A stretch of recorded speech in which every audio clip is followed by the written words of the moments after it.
Hi everyone, good morning, this is Dan. Welcome to Engelgeist. For those of you that are new, welcome. For those of you that are returning, welcome back. For those of you that support me over on Patreon, thank you so very much for your subscriptions. This is the daily all signs forecast. It is a broad spectrum reading. I do speak in broad terms. You need to figure out if and where it fits in your life, if at all. It is originally created for Tuesday, February 28th. Where did February go? It just feels like it's over already. I can't believe it. The following day, on the 1st, I turned 50. Ugh. Anyways. So, this is not solely set for that date. If you're seeing it on a different date, but it makes sense to whatever you're dealing with, by all means, utilize the reading. I do believe readings are timeless and they find you when we need them, rather than when they were created for. If the reading doesn't make sense or doesn't seem to fit your situation, that's okay. Nothing's broken or wrong. It just might mean that you're working on something different at this time. For those of you that are new, please check out the drop-down menu underneath any of my readings. In there is some housekeeping rules, things I want you to think about when utilizing my channel, what decks I'm using, how to contact me via social media for a private reading, or to follow me on social media, and also simple ways to support the channel. You can do that by hitting the thumbs up button if you enjoy the content. Subscribing helps if you enjoy the content also, if you feel inclined to do so. I do put up daily videos. And leaving me a question or comment or sharing the video out also helps. I appreciate all of that. So let's see what we need to know for Tuesday the 28th. One second.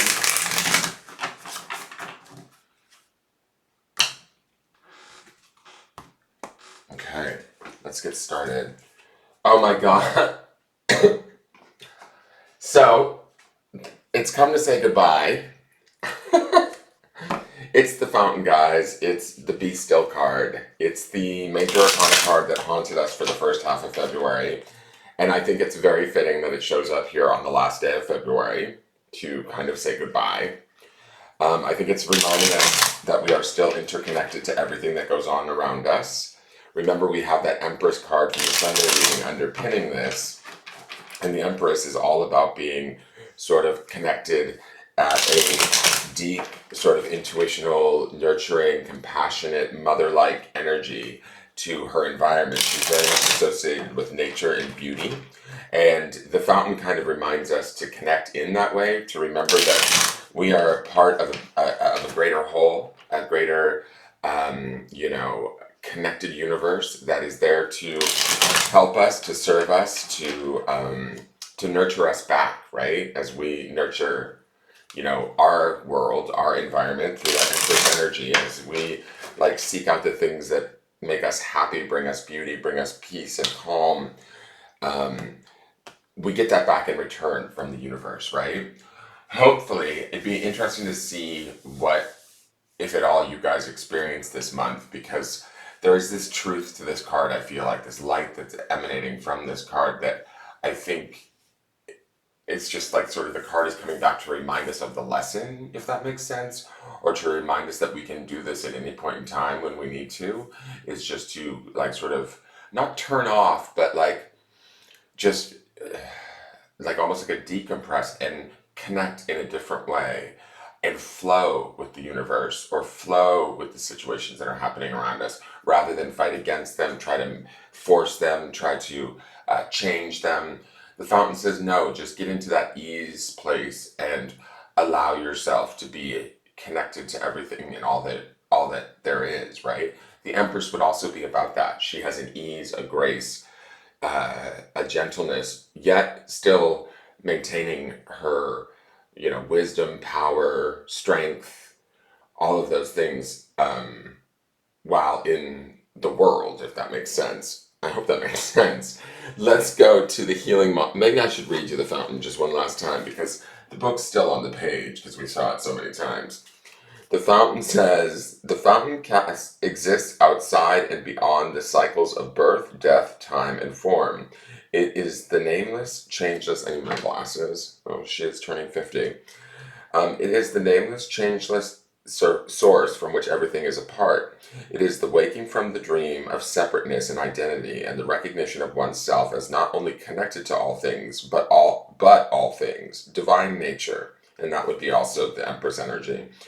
When the fountain appears in your reading, relinquish all illusion of control and remain quiet. It invites you to observe, masterless, and to just be, effortless and indistinguishable from life. You are the voice and the breath of the universes. The meaning is oneness, a moment of cosmic clarity, fully awake, the end of seeking, enlightened being, surrender to that which you are, whole and perfect.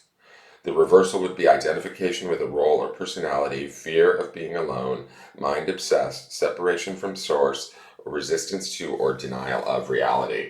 So we're not sort of denying the reality of what's going on. We're just in acceptance of it and we're moving within it. And with the Empress card underneath this, even if reality is not maybe as we think it should be or as we think we want it to be, we can still have an ease and a grace and flow with it, and that's far more powerful and creates more success for us than fighting against it. Now, for the healing mantra, we have cultivating courage.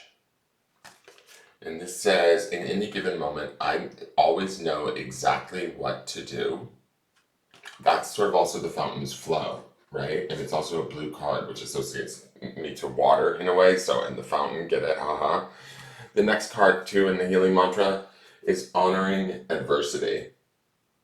And I'll just say this, if there's situations around us that are giving us trouble or conflict or not working out the way we want, we can honor that in adversity, right? Or the challenge, accept it as something that's being shown to us or taught to us, and we don't have to fight against it, right? We can have the courage to just allow it to be. And also kind of, I don't know why this honoring adversity also kind of brings me to the grounding stone from the Sunday reading, which is that idea of respect, right? Just if a situation is the way that it is, let it be. Don't get like sort of worked up and fight against it. Just have an ease and a grace about it, and watch it transform, or how we transform within the situation or relationship that we might be dealing with. So for cultivating courage, it says, in any given moment, I always know exactly what to do. When courage is cultivated, you are aware of your choices and able to pinpoint your most inspired options with accuracy and ease. That's also the fountain, guys. Such options may not always match up with the things you want, but they will always give you the exact experiences you need to further evolve your soul. As you cultivate courage, you are stepping into a new frontier of soul expansion. And that was the thing with the fountain that I kept seeing, is this light expanding and this truth expanding within ourselves. As you cultivate courage, you are stepping into a new frontier of soul expansion, where life has permission to guide you forward into the fulfillment of your long-awaited destiny. This mantra is ideal for breaking old habits, deepening your focus, and following your heart. Let's go to the clarifiers really quick. We have the Six of Pentacles.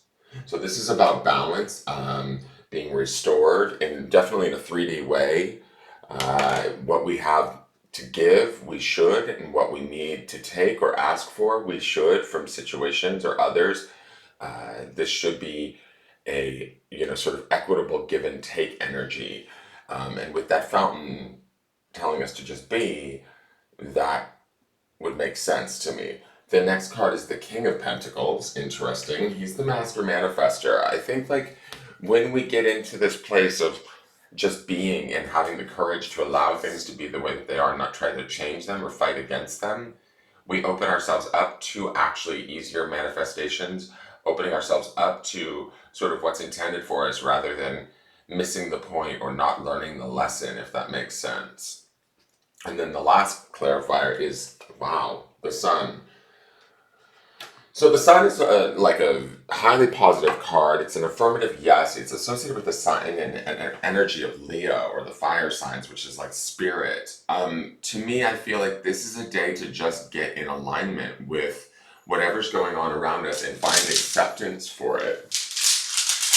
When we do that, we open ourselves up, we restore the balance, right? And then we open ourselves up to the creation or manifestation of new things, new opportunities, maybe even new money, you know, with both of these pentacle cards. But obviously this is very much a sort of positive outlook reading, in my opinion. The grounding stone is the word success. So focusing on our success and the joy that that brings, right? The excitement and the feeling of that excitement brings that vibration that brings in this sort of the positivity of the sun, the possibility of manifesting all of this that we desire and not having to fight against the things that maybe don't align with that desire. Does that make sense? We can just have the courage to allow it to just be and flow through it, around it. However, it's a different way of reacting. Does that make sense? And it will bring us that sort of success. It's almost like caring, you know, it's a different way of caring for ourselves rather than fighting against everything. I hope that makes sense, you guys. If it does, please hit that like button, subscribe to the channel, tune in tomorrow, we'll see how this energy changes, and leave me a question or comment. I do read them all. Have a wonderful day. It should be amazing. Flow with it all and see where it takes you. All right, take care, you guys. I'll see you tomorrow. Bye-bye.